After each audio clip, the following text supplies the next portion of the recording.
Bueno, hola a todos, tengan muy pero muy buenas tardes, bienvenidos a Canal 12 o re bienvenidos también porque sabemos que bueno, nos siguen con toda la programación de esta televisión que llega a toda la provincia, a toda la región y hoy también, bueno, haciendo como es jueves el compromiso de la salud de nuestra gente. Con el doctor que está de regreso en la Argentina, bienvenido, ¿cómo le va? Pero muy bien, de regreso. ¿Cómo anda? Hasta hoy que voy a dar el programa y esta noche ya viajo de nuevo. Ay.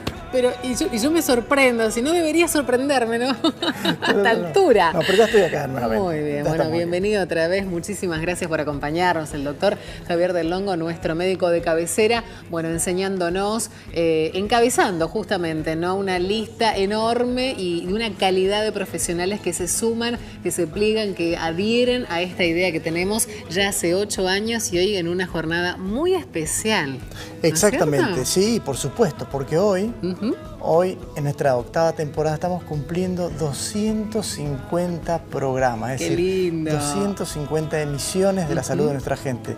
Como decimos siempre, llevando información de primera mano y haciendo hincapié justamente en la prevención de las patologías.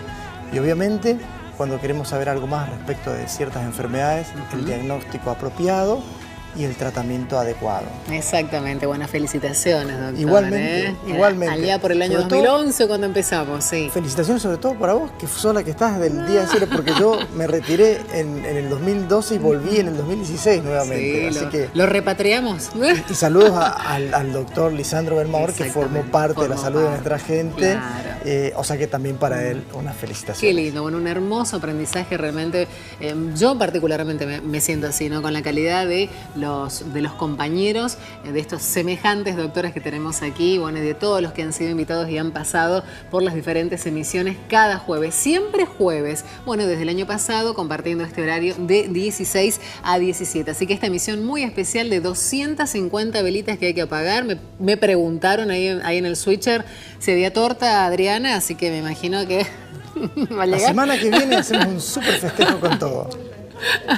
Lo va a haber de todas maneras. Vamos a pensar que empiece el próximo mes en todo caso, claro. Bueno, jueves 26 de abril acá estamos, en nuestro cumpleaños número 250, recordando que están habilitados los medios de contacto, medios de comunicación que aparecen en pantalla para llamar al teléfono del canal. Tienen que marcar 4421-040, dialogar con nosotros y las preguntas que nos acercan. Y por supuesto, si lo quiere hacer mediante un mensaje de texto o enviando un WhatsApp con alguna pregunta, lo puede hacer también al 3764 19 81 28. Muy bien, y como siempre estamos también en las redes sociales, nos siguen en el Facebook, ahí nos encuentran con el nombre del programa La Salud de Nuestra Gente, le dan me gusta y el seguimiento de todo lo que hacemos aquí y los avances también de lo que vamos a ir ofreciendo. Exactamente, y si quiere volver a ver un programa, si le gustó, si se lo quiere recomendar a otra persona, también nos puede buscar en YouTube como La Salud de Nuestra Gente, también nos da me gusta y nos sigue a partir de esa plataforma viendo los programas anteriores. Muy bien, y como en el año 2011, también en el 2018 lo viste.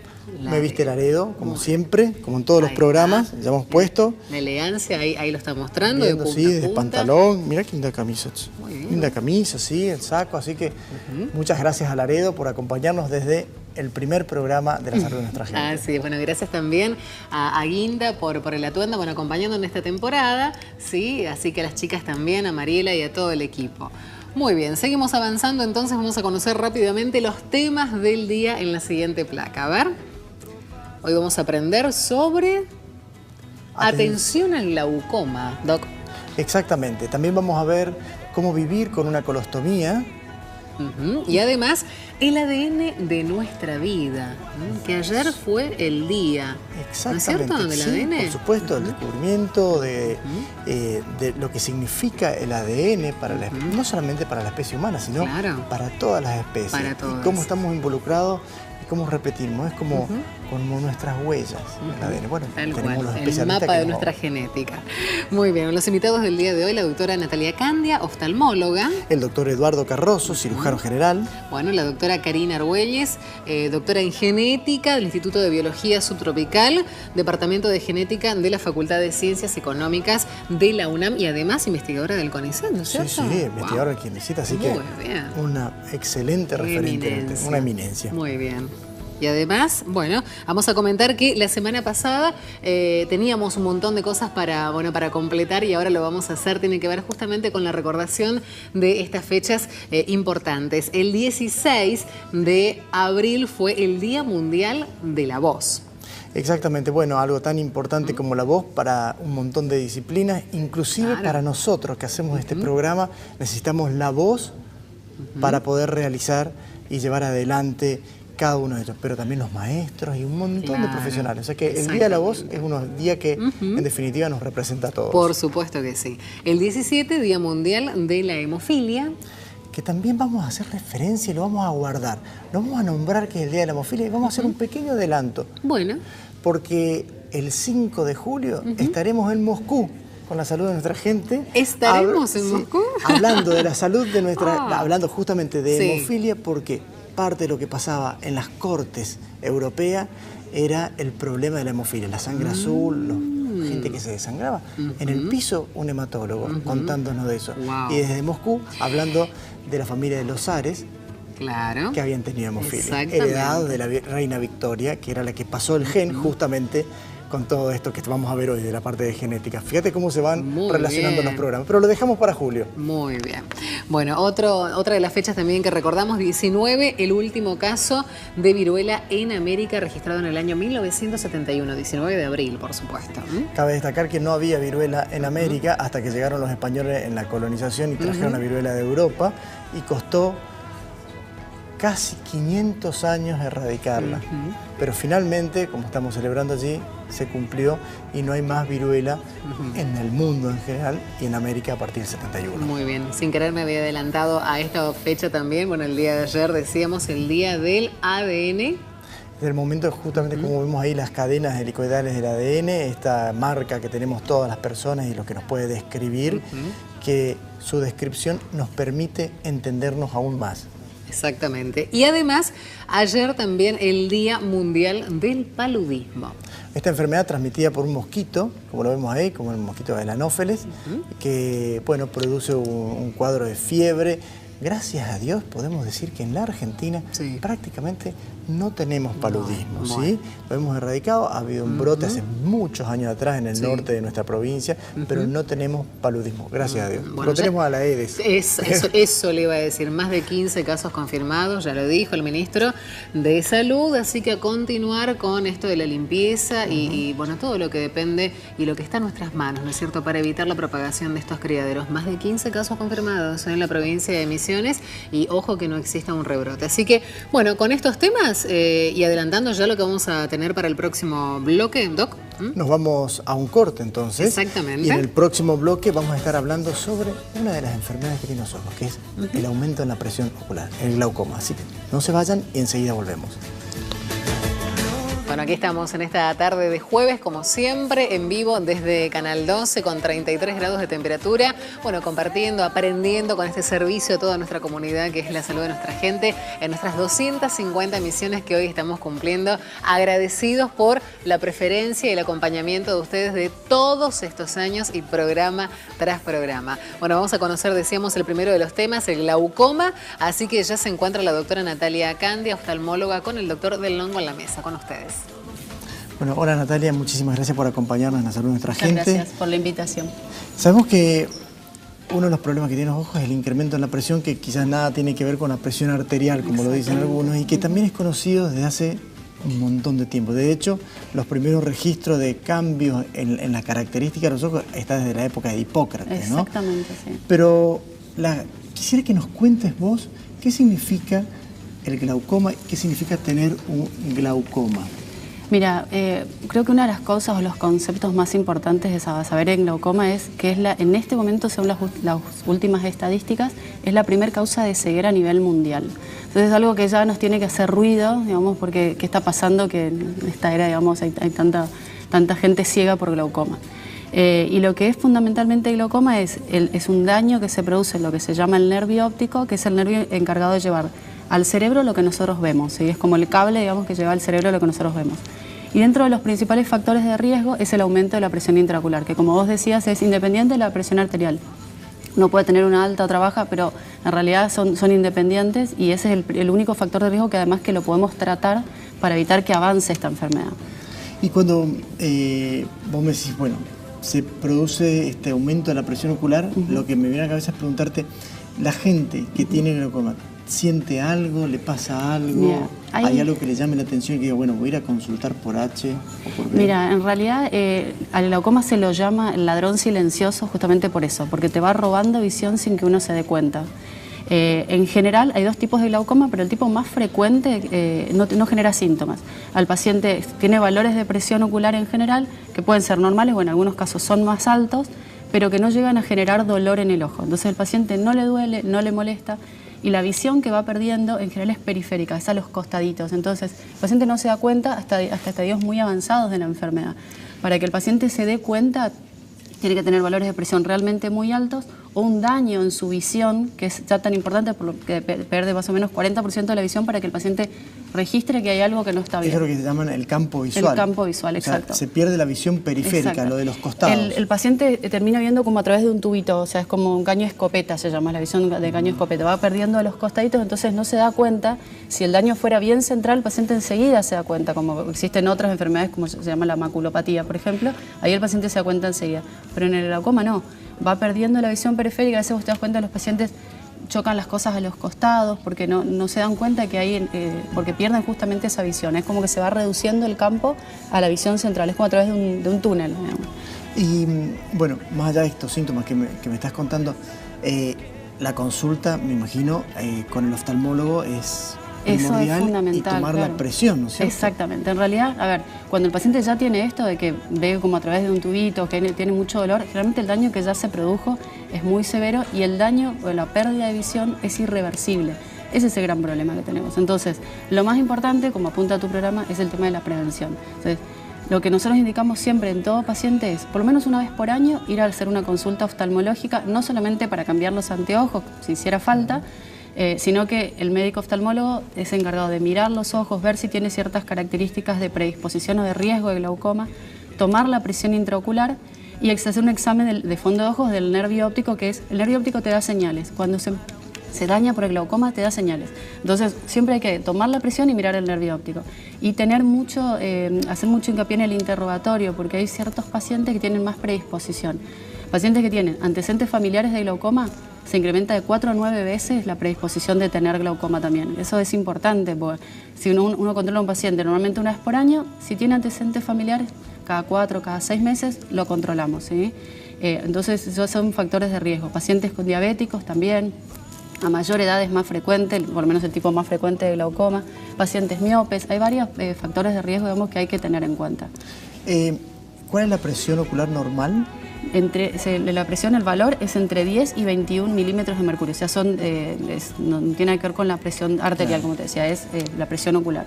Ese es el valor que se considera normal.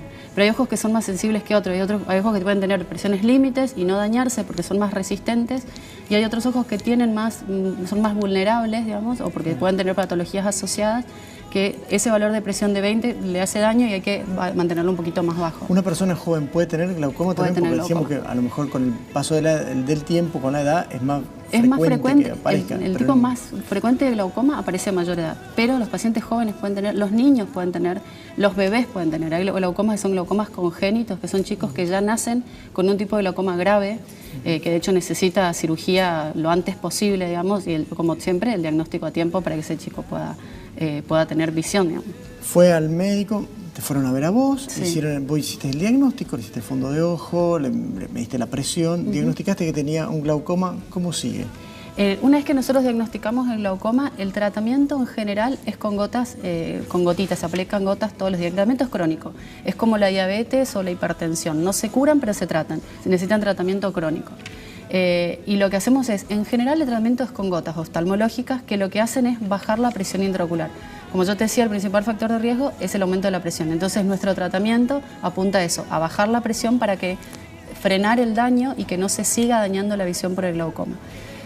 La primera línea de tratamiento es con gotas oftalmológicas, uno medica al paciente y lo tiene que controlar de seguido, cada más o menos cada 3-4 meses los controlás.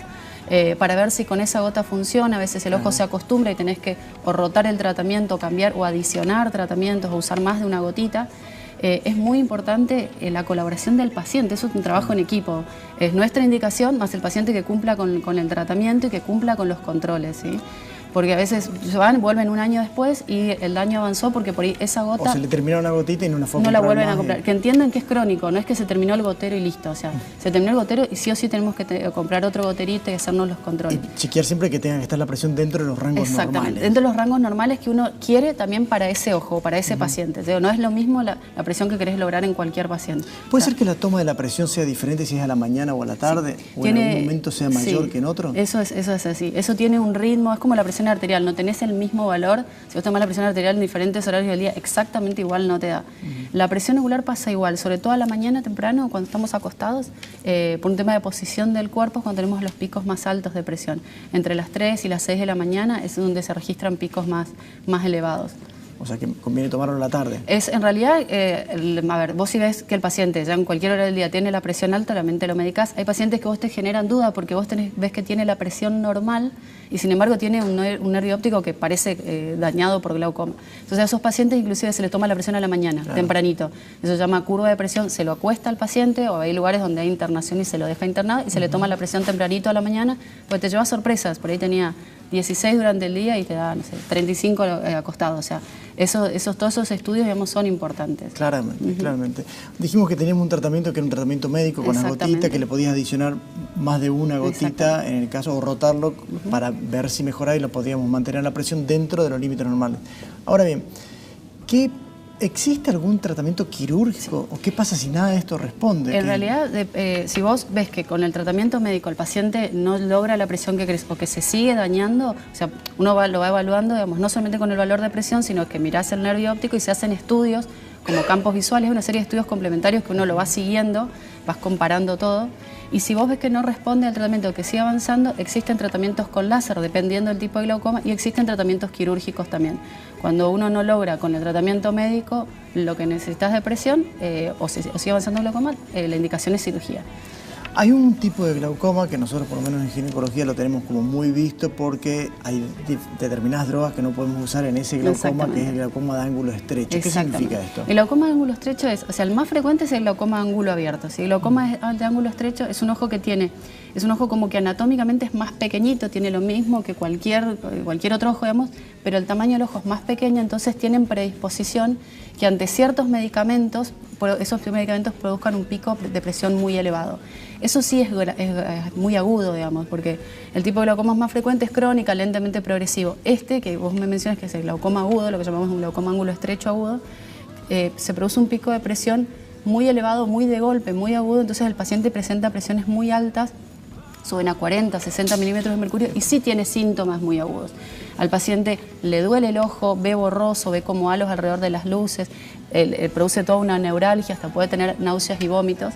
Y muchas veces uno lo diagnostica o cuando viene a la guardia, a veces vienen derivados los pacientes de las guardias generales porque consultan por esto, por malestares gastrointestinales o como te decía, náuseas y vómitos, y en realidad no es algo gastrointestinal, sino que es que la presión del ojo está muy, muy elevada y eso es una emergencia oftalmológica.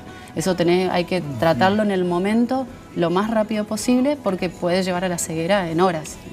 O sea que eso sí o sí tiene que ser, el tratamiento de la crisis aguda tiene que ser justamente lo más rápido posible. Hacemos mucho hincapié también en los oftalmólogos generales o en los médicos generales de que por lo menos ya desde la facultad que sospechen este tipo de glaucoma cuando reciben un paciente en una guardia general con determinadas características, por lo menos sospéchenlo como para derivarlo lo antes posible. Eso es importante. Ahora, dijimos que existe la oftalmología tiene diferentes especialidades, incluso dentro. ¿Existe una especialidad de glaucoma? Sí, existe una especialidad de glaucoma. ¿Y habrá una sociedad también de glaucoma? Hay una sociedad de glaucoma. Sí, hay sociedades a nivel nacional de glaucoma, hay sociedades panamericanas de glaucoma. La verdad que somos un grupo a nivel país, digamos, importante y esos son ese grupo se hacen cursos, congresos, actualizaciones todo el tiempo porque todo el tiempo salen nuevas, como es una enfermedad tan crónica, todo el tiempo tenemos avances, digamos, en todo lo que es tratamiento. Exactamente. El tema del glaucoma también es la falta de tolerancia a veces. Como son gotitas crónicas, el paciente muchas veces tiene el ojo rojo, le molesta, no tolera las gotas, le produce ojo seco. Entonces, realmente es un trabajo también que el paciente diga, bueno, me pongo las gotas todos los días. Antes no le molestaba nada y ahora yo le estoy dando una gotita que en realidad le deja el ojo rojo. En realidad él tiene que entender el paciente que si no hace el tratamiento puede terminar ciego. El glaucoma lleva a la ceguera sin tratamiento. Cuando vos lo diagnosticás y lo tratás a tiempo, eso no pasa. Pero es un trabajo en equipo realmente entre el oftalmólogo y el paciente que cumpla, digamos, con ese tratamiento. Me voy a hacer una recomendación a la gente. Cuando uno está cansado, está estresado, también pierde la visión periférica y se queda con la visión central. Y muchas veces el cansancio crónico hace que uno crea que no ver a los costados es normal. Es muy importante la consulta con el oftalmólogo, como dijo la doctora, para justamente determinar cuáles son los valores de la presión ocular normal y cómo funciona el nervio óptico. Natalia, viste que el tiempo es tirano en televisión. Yo te agradezco un montón que hayas venido. Espero que haya servido. ¿Dónde trabajás? Yo trabajo en el Instituto Adaneva y en el Instituto Simes. Ahí tengo consultorio en los dos lugares. Perfecto. Así que entonces, lo que necesiten, estamos a su disposición. Bárbaro. Entonces, bueno, muchísimas gracias por haber estado aquí en La Salud de Nuestra Gente. Muchas gracias a vos por la invitación. Nosotros nos vamos a un corte. En el próximo bloque vamos a hablar de un tema que es la colostomía y cómo manejamos justamente a los pacientes que presentan ese tipo de derivaciones en la práctica médica. No se vayan, estamos en La Salud de Nuestra Gente. Bien, ya continuamos un nuevo segmento aquí en La Salud de Nuestra Gente. Bueno, 33 grados de temperatura, calorcito en este abril que se está despidiendo. Bueno, 250 emisiones, reiteramos, para quienes recién están sintonizándonos, se han perdido quizás los dos anteriores segmentos de este programa muy especial. Bueno, reiteramos el agradecimiento a todos, las consultas, las preguntas que van llegándonos, así que nos acomodamos con todo eso, y a los profesionales también por pasar por nuestra casa y por formar parte de este equipo. Bueno, vamos a conocer ahora todo respecto de vivir con colostomía. Ya está nuestro invitado, el doctor Eduardo Carrozo. Él es cirujano general, así que conocemos de qué se trata este segundo tema, el abordaje integral, por supuesto, en la salud de nuestra gente. Con ustedes. Hola Eduardo, muchísimas gracias por estar en La Salud de Nuestra Gente. Para nosotros siempre es un honor tener médicos de semejante categoría. Así que muchísimas gracias por estar aquí. El tema de hoy que nos convoca es la colostomía, y es algo de alguna manera temido por muchos pacientes que tienen alguna cirugía en el tubo digestivo. ¿Cuándo uno realiza una colostomía o una ostomía? Quiero que nos cuentes un poquito qué se trata y las categorías que existen. En principio la ostomía, no solamente la colostomía, sino la ileostomía y la de la vejiga, la de los uretes, la de cualquier lado, son ostomías que se usan para derivar en algún momento al paciente de esos líquidos, tanto material fecal como orina en general. Hay otros también. Hay otros que son de digestivas, por ejemplo, pacientes que tienen cáncer de estómago o cánceres muy avanzados que no van a poder comer, entonces le hacemos una yeyunostomía, que es de alimentación, por lo cual el paciente va a poder consumir por ahí. Y le va a salvar la vida, no le va a salvar la vida, pero le va a prolongar la vida bien. De alguna manera el paciente va a estar bien. En realidad el paciente ostomizado piensa que la vida se le terminó. Esa es la verdad, Javier. Cuando vos al paciente lo convocás porque vas a recibir una ostomía, el paciente piensa que le terminó todo, que la vida va a ser otra cosa distinta. Nosotros tratamos de inculcarle al paciente que es una vida nueva, que es una esperanza, una expectativa de vida nueva, y que le tiene que ir bien, porque le va a ir bien si él está adaptado a las circunstancias de la ostomía. Estas ostomías que ustedes ven acá son colostomías, son las dos marcas que traje porque hay dos enfermeras que son Marcela y Estela, dos chicas que se han preparado en ostomía y que ayudan a los pacientes ostomizados muchísimo. Y como ambas tienen marcas comerciales, no quiero que ninguna piense que hago propaganda para la otra. La propaganda no es mía. Los pacientes tienen la bolsa de ostomía que les corresponda tener. ¿Estos pacientes han recibido alguna cirugía, como por ejemplo una operación de cáncer por algún sector, y requirieron, y no se pudo unir de nuevo el intestino? Eso puede ser. En general, lo que pasa es eso. Hay ostomías transitorias y permanentes. Las transitorias son las que uno le hace a un paciente por alguna causa. Por ejemplo, una obstrucción intestinal. Entonces se opera de urgencia intestinal, no se puede tratar la obstrucción en ese momento, se hace una ostomía transitoria, por la cual el paciente va a poder evacuar todos los contenidos intestinales por ahí, y después se va a poder volver a conectar el intestino. Y hay otras que son definitivas. Estas son las de los cánceres de recto, sobre todo, de la cáncer de recto bajo, que son ostomías que no se van a reconstruir nunca. En general, te diría que muchas de estas pueden reconstruirse, pero hay otras que no pueden reconstruirse, son las de los cánceres. En general, son todos la mayoría son por cánceres, otras son por obstrucción y otras son por patologías benignas, como por ejemplo la diverticulitis.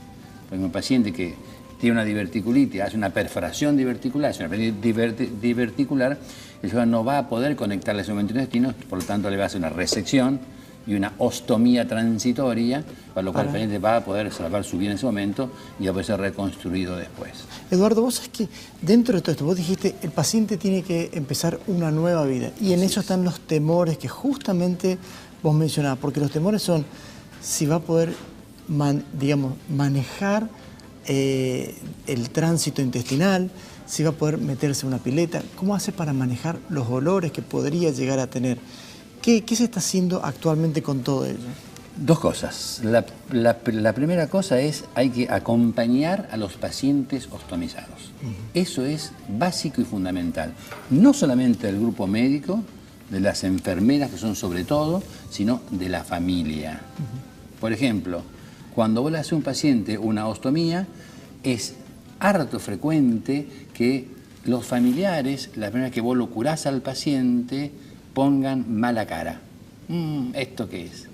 Eso para el paciente es un puñetazo en el cerebro. No sé cómo decírtelo. Es un balazo en el cerebro para el paciente.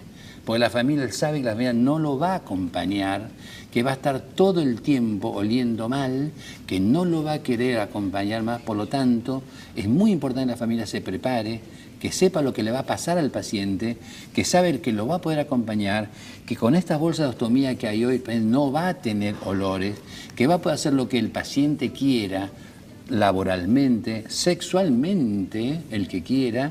Yo tengo muchos pacientes que tienen relaciones sexuales posteriores sin dificultad de ningún tipo. Claro, porque no tendría por qué tenerlas. No tiene por qué tenerlas, pero ¿qué pasa cuando la familia no lo acepta o el paciente no se acepta a él?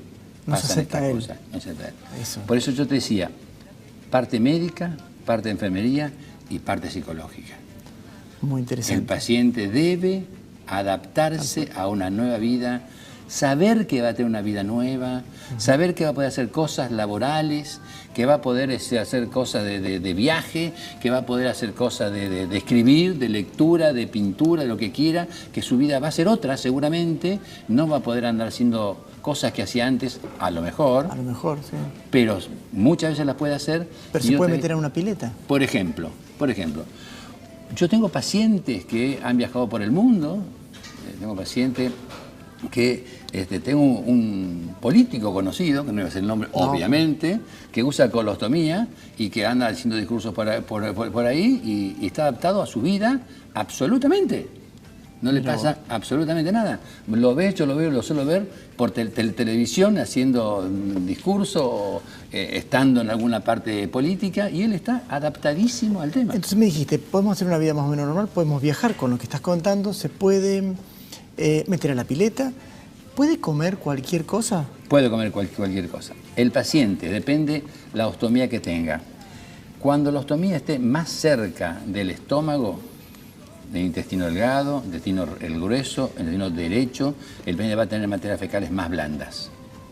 El paciente tenga ostomías más distales, o sea, más cercana, recién vi que había una foto por ahí, más cercana al ano del paciente, el paciente va a poder hacer lo que quiera. Hay botones, hay tapones, por ejemplo, que son una especie de chupete largo, que vos te lo metés en la colostomía y el paciente con eso anda caminando por la calle sin evacuar nada, sin eliminar nada, adaptándose a la vida.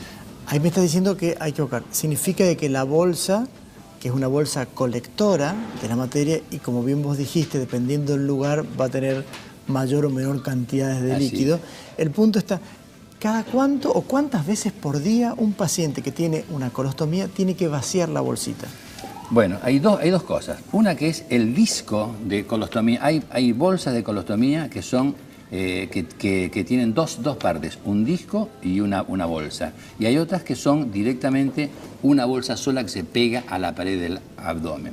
Cuando ven las primeras horas va a recibir una bolsa seguramente de las otras, que no son estas, que son una bolsa única con el disco. Cuando ven se adaptó a esto ya, va a tener un disco que es este disco, lo va a pegar contra su panza. Acá va a salir el ostoma, acá se rodea el intestino, el intestino pone por acá, y esta bolsa encima que la puede tener, como esta bolsa que no se evacúa y tiene que cambiar las veces que sea necesaria, o esta bolsa que tiene esta parte distal, por lo cual el paciente puede evacuarla cuando él quiera, sin cambiar la bolsa. Entonces puede cambiar una bolsa una vez por día, adaptándose a esto y sabiendo que va a evacuar materia fecal por acá. Esto también le permite al paciente que tiene muchos gases, la bolsa se hincha mucho, él mismo, en cualquier baño, en cualquier plaza, en cualquier lado donde el paciente puede ir, va a abrir la bolsa, va a evacuar los gases en cualquier baño y va a cerrar la bolsa y va a seguir su vida normal. Perfectamente. Entonces, estas bolsas, que son las que tienen disco y bolsa, son las mejores. Son las que se adaptan a los pacientes. Hay pacientes que no se adaptan jamás a esta. Tengo una colega médica que tiene bolsa de colostomía hace muchísimos años y ella no se adaptó nunca a esto y las bolsas, las descartables, y se adaptó a eso y vive su vida con eso y se terminó. Parte de la adaptación es justamente que el ostoma, en lugar que se conecta con la bolsa, de alguna manera, bueno, puede hacer que la piel se irrite. ¿Cómo tratamos eso? ¿Cómo hacemos para evitar, digamos, o la contaminación de otros sectores, la irritación de la piel y posibles infecciones que pudiera llegar a haber? Dos cosas. La primera cosa es dieta. Hay cosas que el paciente no va a poder, no es que no va a poder consumir, va a tener que cuidarse. Pero el paciente puede consumir todo. ¿Está bien? Todo. Pero hay cosas que me tiene que saber, que son, por ejemplo, qué sé yo, porotos, garbanzo, cosas por el estilo que le van a provocar muchos gases. Entonces sabe que si él consume poroto y garbanzo va a tener la bolsa inflada todo el día, por lo tanto le va a hacer daño. El paciente que a su vez tiene muchas exposiciones, mucha diarrea, también le va a pasar lo mismo. Entonces tiene que hacer dos cosas que los estomoterapeutas le dicen muy bien a los pacientes. La primera cosa es medir bien el tamaño del ostoma y cortar el disco lo más cercano posible al ostoma. No debe haber piel en contacto con el ostoma. ¿Está bien? Eso es fundamental. Yo no encontré, pero hay un disco que se le da a los pacientes y que ese disco, el paciente se mide el ostoma con ese disco y corta la placa en la cantidad de centímetros que el ostoma tiene. Claro. Entonces, primera cosa, para que la piel no se irrite, es cortar la bolsa de colostomía lo más chico posible, cortar la bolsa de colostomía lo más chico posible. Yo veo pacientes o enfermeras por ahí también, o médicos también que cortan la bolsa toda la circunferencia. Claro. Tanto le queda piel al paciente libre y los toma en el centro. Esto es muy malo. Tiene que cortar muy cercano al ostoma para que esta placa le tape la piel y no haya nada. Entonces, primera cosa, cortar bien la bolsa. Segunda cosa es tener cuidado con los alimentos que uno consume. No provocarse diarrea ni provocarse demasiados gases. Tercero, hay una pasta de colostomía, se llama, que se pone el paciente acá alrededor del ostoma y le protege cuando la piel se inflama mucho. O sea, si el paciente se adapta y entiende lo que tiene, se adapta y sabe que tiene la vida por delante, que la puede vivir, que la va a vivir bien, que tiene que adaptar y tiene que vivir su vida lo mejor que pueda a vivir bien.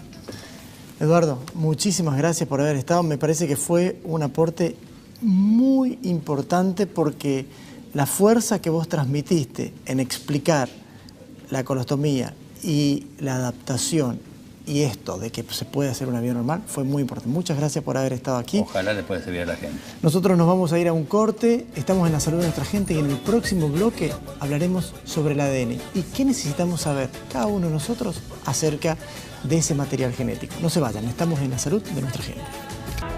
Bueno, una riqueza enorme realmente, un aprendizaje, como decíamos, hacemos escuela desde aquí, ¿no es cierto? Con los profesionales, la calidad de los profesionales, no solamente en cuanto a estas especializaciones, sino que también como personas, y agradecemos este tiempo destinado para este programa que es para ustedes y que se hace con ustedes, con todas las consultas que van llegándonos. Y ahora sí, con el abordaje del otro tema, el ADN de nuestra vida. Bueno, ayer, justamente 25 de abril, decíamos, fue el Día del ADN y además se cumplieron 15 años de la publicación de lo que ha sido la secuencia del genoma humano. Bueno, hoy nos visita, realmente siempre decimos eminencias, es un enorme orgullo para nosotros contar con esta calidad de profesionales, la doctora en biología molecular de la UBA, licenciada en genética por la UNAM. Ella es vicerrectora de investigación y extensión de la UCAM y docente de la carrera de medicina de la cátedra de biología molecular, docente de genética molecular en licenciatura en genética de la Facultad de Ciencias Exactas, Químicas y Naturales de la Universidad Nacional de Misiones. Así que es un orgullo para nosotros tenerla a la doctora Karina Argüelles, que va a estar contándonos todo respecto de esto, de nuestro mapa genético. Pero antes vamos con un video que nos introduce al tema y luego pasamos a los profesionales. El ADN es el código de la vida. Esta molécula esencial, heredada de nuestros padres, contiene todas las instrucciones químicas necesarias para fabricar nuestro cuerpo y hacer que funcione. El ADN tiene forma enrollada. Cuando se desenreda, parece una escalera de caracol. Se encuentra en el núcleo de cada célula y se divide en cromosomas, secciones de ADN que contienen cada una varios miles de genes. Estos genes cuentan con la información necesaria para producir proteínas, las moléculas que conforman y reparan los tejidos del cuerpo. El ADN consta de dos hebras entrelazadas de azúcar y fosfato, unidas en su centro. Estos escalones se forman de bases de nitrógeno representadas por las letras A, T, G y C. Estos siempre se agrupan en pares, A con T y G con C.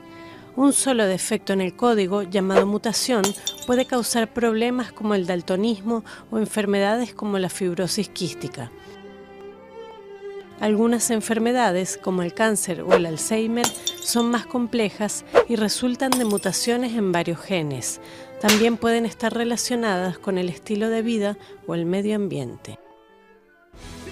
Bueno, muchísimas gracias, Karina. Estamos hablando de un tema que es muy difícil. Estoy con mucho respeto porque es mi jefa en la UCAM. Yo trabajo en la UCAM también y bueno, Karina Argüelles es mi jefa allí en esa institución. Vimos una introducción aquí sobre el ADN, pero quisiéramos que nos cuentes un poco más cuál es la implicancia en general en la vida del ADN y qué representa para cada uno de nosotros. Bueno, como bien se explicó en el video, la llamamos la molécula de la vida, la llamamos la molécula de la vida. En esas hebras que en la especie humana representan dentro del núcleo casi 2 metros de longitud, compactadas y metidas en el núcleo de la célula. Allí está escrito toda la información que después nos permite ser y nos da identidad a cada uno de los individuos de cualquier especie que estemos hablando. Allí está escrito, digamos, todas las órdenes, es nuestro software, ¿sí? Donde está escrito toda la información que nos va a permitir desarrollarnos a lo largo de la vida. Una cosa yo había notado para que la gente entienda lo complejo que es todo esto, que si tuviéramos que escribir cada letra del genoma y le dedicáramos 8 horas por día, estaríamos 50 años escribiendo eso. Exactamente. Entonces, está muy buena la analogía, exactamente, es así.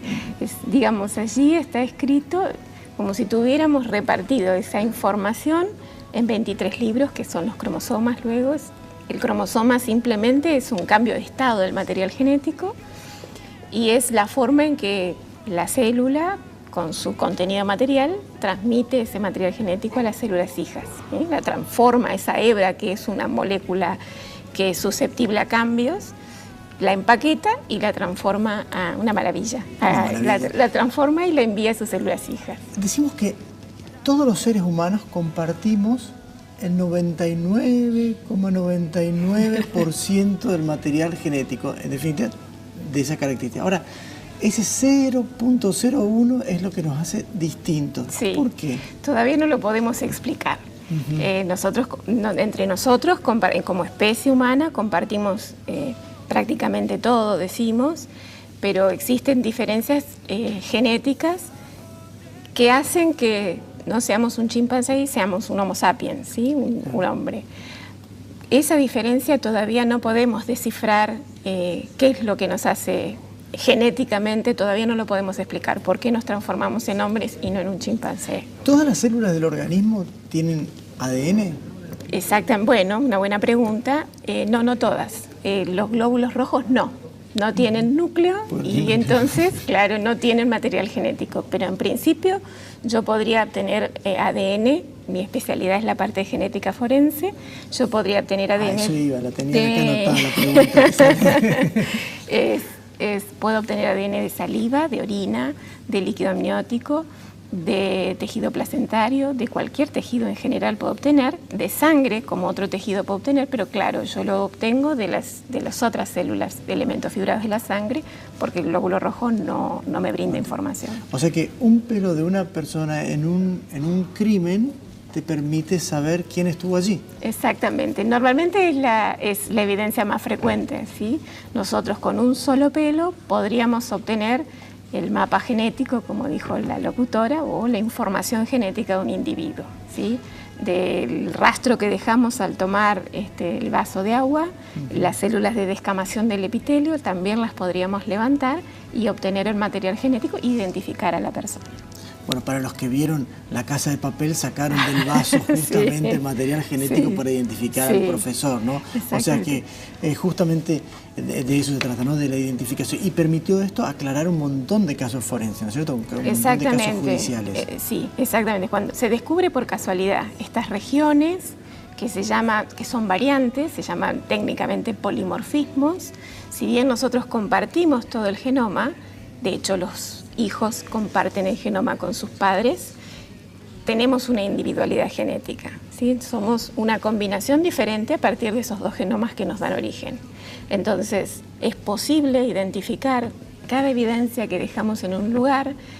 Ya no se pasa más la lengua por el sobre, pero bueno, eso también en amenazas y todo ese tipo de cuestiones, es posible identificar quién deja el rastro.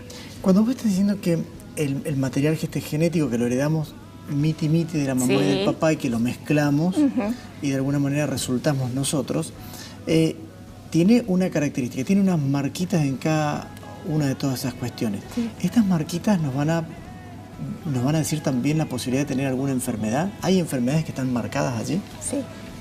Sí, hay predisposiciones. Sí, hay predisposiciones genéticas que las heredamos. Por ejemplo, distrofia muscular de Duchenne, por ejemplo, algunos tipos de retardo mental o de discapacidades intelectuales, como se llaman ahora, como la fragilidad del X. Son modificaciones. La hemofilia. Exactamente, bueno, la hemofilia, exactamente, ligadas a los cromosomas sexuales. Son, modificaciones en estos genes, en estas secuencias de ADN que se transmiten, se heredan, ¿sí? Entonces, tenemos una susceptibilidad de padecerlas. Pero en el medio de lo que tenemos en nuestros genes y lo que después expresamos está el ambiente. Entonces, yo siempre digo que ese pinchacito que le hacemos a los bebés en el talón para ver una serie de enfermedades que muchas de ellas son genéticas. Hay dos, por ejemplo, la fenilcetonuria es un trastorno genético, una dolencia genética, como dicen los brasileros, pero si nosotros le cambiamos la alimentación, le cambiamos el ambiente a ese individuo, jamás va a padecer el trastorno que está en sus genes. ¿Sí? Entonces tenemos lo que está codificado en el genoma, pero en el intermedio está el ambiente y nos condiciona. Hay una pregunta que tiene que ver con esto, y es, yo me caso con una señora que tiene, con una chica que tiene un antecedente de hemofilia que le pasó a la reina Victoria, por ejemplo. Exactamente, sí. ¿Está? Entonces, los varones, porque lo dijiste muy bien, que está ligado al sexo, Sí. pueden padecer hemofilia. Sí. En un futuro, ¿se puede cambiar eso? Sí. ¿O existe la posibilidad de tratar? No, digamos, decir, bueno, voy a cambiar los tornillitos a este gen. Sí, es posible. Eso se llama terapia génica.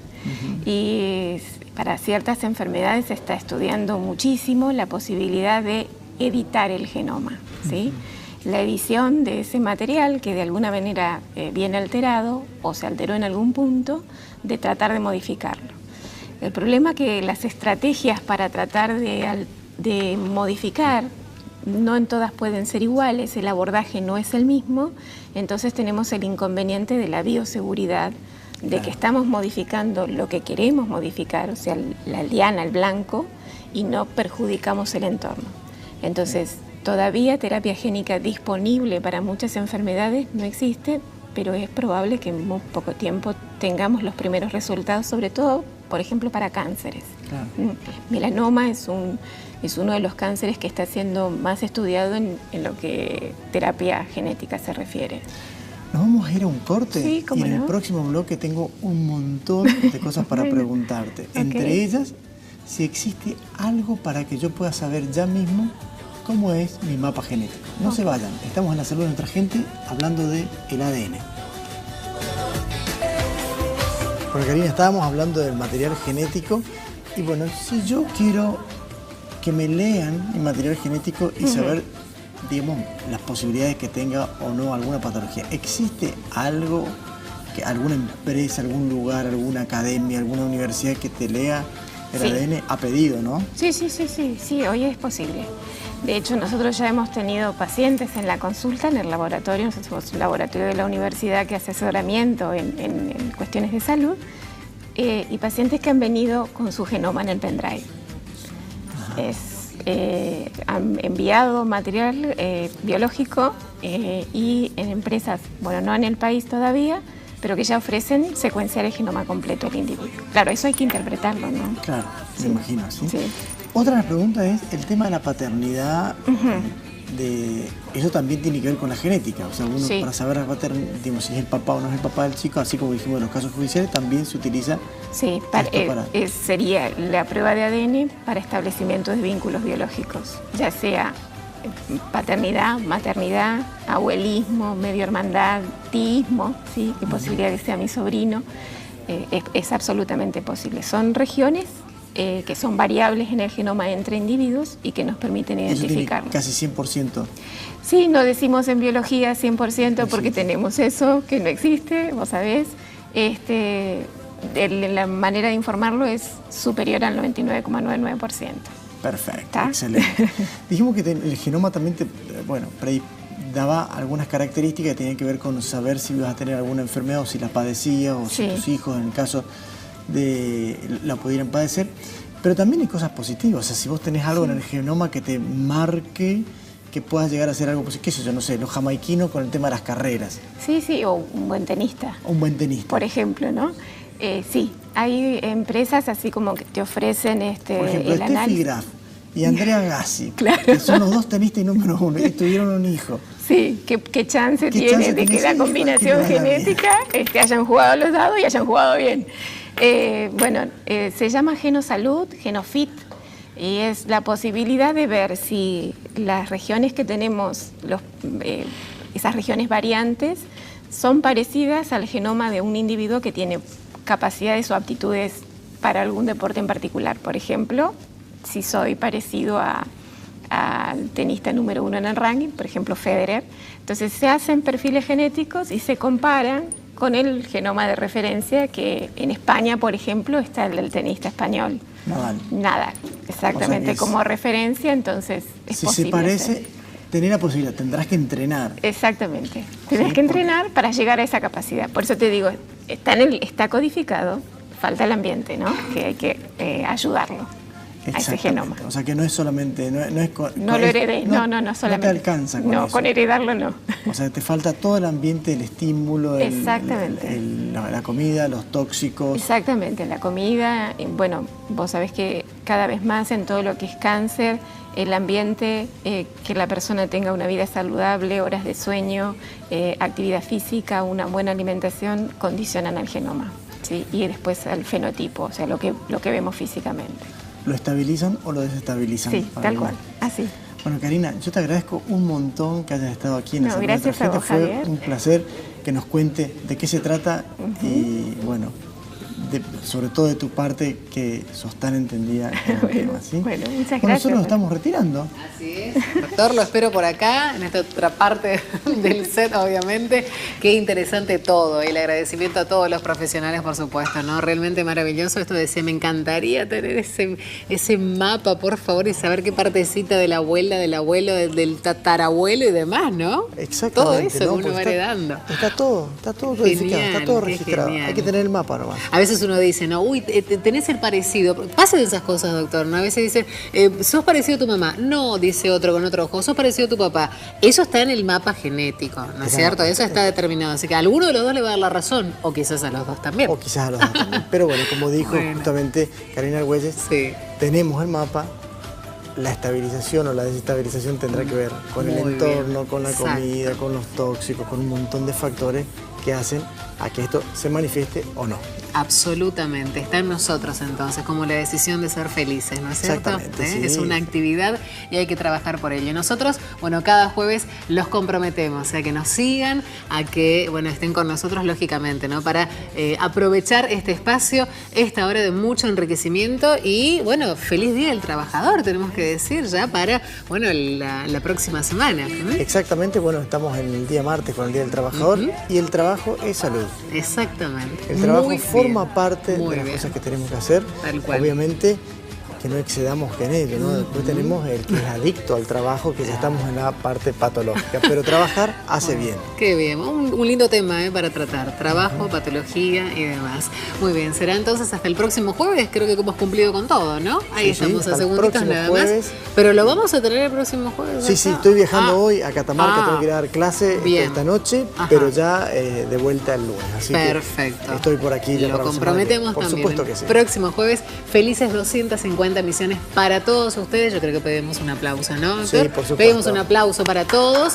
Gracias, Remeti, por la confianza a Canal 12 para continuar, obviamente. Si los esperamos, la salud de nuestra gente. Nos vemos.